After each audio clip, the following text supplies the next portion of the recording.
একজন প্রশ্ন করেছে যে আমার ফ্যামিলিতে আর কোনো সদস্য নেই, ছেলে বিদেশ থাকে, এমনকি কোনো নাতিও নেই। আমি যদি মসজিদে ঢুকে যাই, সেক্ষেত্রে আমার স্ত্রী এসে কিংবা আমি গিয়ে খাবার আনতে পারবো কিনা, কারণ 10 দিন আমাকে থাকতে হবে। এর প্রশ্নের জবাব আপনি দিবেন। অনলাইনে একজন মানে ডিরেক্ট একজন দর্শক আছে, আমরা একটু তার ফোনটা নিয়ে নিচ্ছি।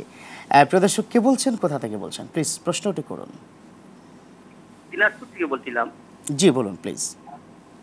যে আমি 30 দিনের রোজা রাখার নিয়ত করে রোজা রাখতেছি। জি। হ্যাঁ, এমন তো অবস্থায় আমি হঠাৎ করে অসুস্থ হয়ে পড়লাম, যে ওই দিন রোজা রাখতে পারতেছি না। তাহলে আমি রোজার কাফারা হিসেবে কি দিতে পারি? আচ্ছা, কাফারা হিসেবে কি দিবেন? ওকে, থাকুন, আপনি আরটিভির সাথে প্রশ্ন উত্তর পেয়ে যাচ্ছেন। এতদিন কি রেখেছেন, হঠাৎ করে তিনি খুব অসুস্থ হয়ে পড়েছেন, এখন আর রাখতে পারছেন না, কাফারা দিতে হচ্ছে কিনা, দিতে হলে কি লাগবে?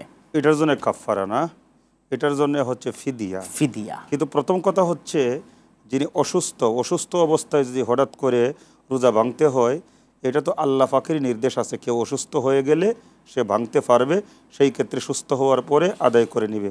ফিদিয়ার প্রসঙ্গটা আসবে ওই ব্যক্তির জন্যে যেই ব্যক্তি রোজা রাখতে পারবেই না, একদম অক্ষম, সেই ব্যক্তির জন্য হচ্ছে ফিদিয়ার প্রসঙ্গ।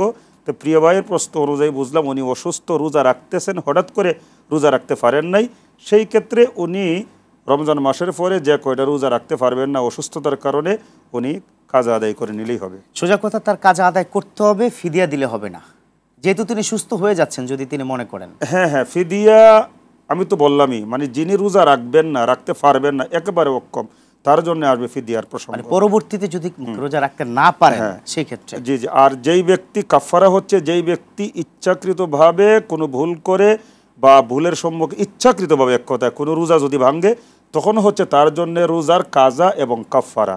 আর কাফারা তো হচ্ছে টানা 2 মাস, আরও অপশন আছে। জি জি, নিশ্চয়ই।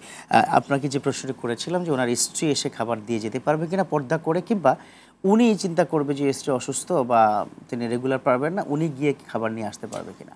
হ্যাঁ, এতেকাফকারী ভাইয়ের ঘরের মধ্যে যদি তার স্ত্রী ছাড়া আর কোনো পুরুষ বা আর কোনো আত্মীয় স্বজন কেউ যদি না থাকে, তার খাবার মসজিদের মধ্যে পৌঁছায় দিবে, এমন কেউ যদি না থাকে, সেই ক্ষেত্রে মহিলারা তো এমনিই দুর্বল শ্রেণীর অন্তর্ভুক্ত, পাশাপাশি সে যদি অসুস্থ হয় তাহলে তো অবশ্যই দুর্বল।